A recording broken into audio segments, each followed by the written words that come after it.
अस्सलामुअलैकुम वरहमतुल्लाहि वबरकातुहू।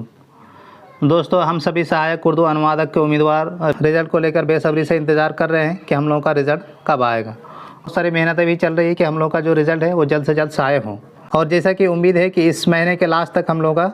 रिज़ल्ट भी आ जाए। तो अगर हम लोग का रिज़ल्ट इस महीने के लास्ट तक आ जाता है, क्योंकि अब ये महीना ख़त्म होने ही वाली है, तो अगर इस महीने के लास्ट तक हम लोग का रिज़ल्ट आ जाता है तो ये बहुत अच्छी बात है। हम लोगों को ज़्यादा मशक्क़त करने की ज़रूरत नहीं पड़ेगी। लेकिन अगर हम लोग का रिज़ल्ट नहीं आता है तब हम सभी सहायक उर्दू अनुवादक के उम्मीदवारों को बहुत ज़्यादा मेहनत करने की ज़रूरत होगी। और चूँकि हम लोगों ने बहुत बार रिक्वेस्ट कर के देख लिया है, अब रिक्वेस्ट अगर इस बार नहीं आता है तो हम लोग ये समझ लेंगे कि आयोग के या फिर सरकार के कहने से हम लोग का रिज़ल्ट नहीं आएगा। जब तक हम लोग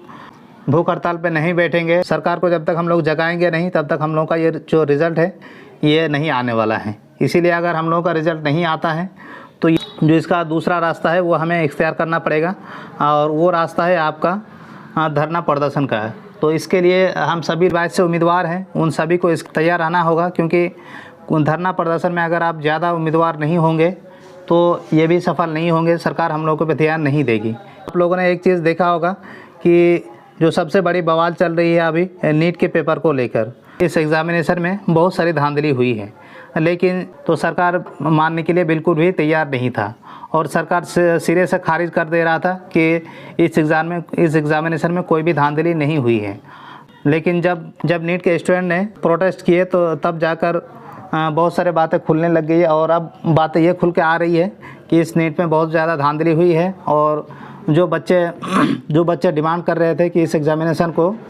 कैंसिल किया जाना चाहिए, तो सरकार पहले बिल्कुल भी इसके लिए तैयार नहीं थी कि इस परीक्षा को कैंसिल किया जाए, वो अब इस परीक्षा को कैंसिल करने के लिए बिल्कुल तैयार हो चुकी है। और ये सिर्फ़ और सिर्फ इसलिए हो पाया है क्योंकि बच्चों का दबाव है, बच्चे का दबाव है कि बच्चे पूरे देश से प्रोटेस्ट कर रहे हैं कि इसमें गलत हुआ है, आपको इसमें सही करना चाहिए, इसमें आपको सही करना ही होगा, हम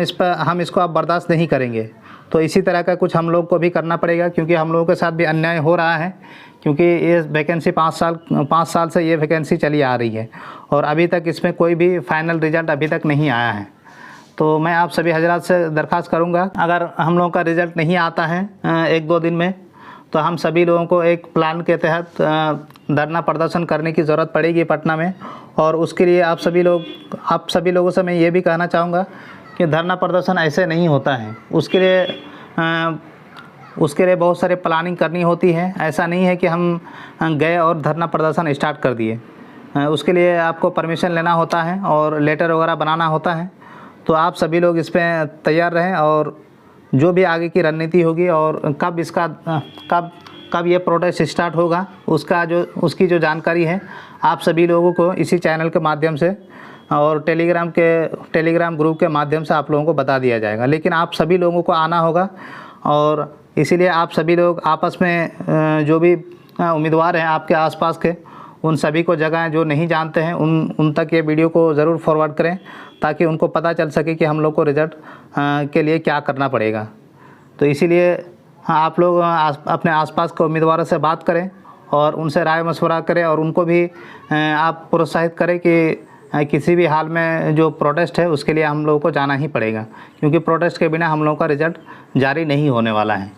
अगर आप लोगों का कोई राय है इसमें तो आप लोग कमेंट सेक्शन में ज़रूर बताएं, क्योंकि ये जो प्रोटेस्ट होना है या फिर जो भी आगे की प्लानिंग होगी वो सभी के सहमति और सभी के मशवरे से होनी है। इसीलिए आप सभी से दरख्वास्त है कि जो भी आप लोगों की राय है वो आप लोग कमेंट सेक्शन में ज़रूर शेयर करें, और आप सभी लोग चैनल को सब्सक्राइब ज़रूर से कर लें, ताकि जो भी इससे रिलेटेड इम्पोर्टेंट न्यूज़ होगी वो आपको मिलती रहेगी।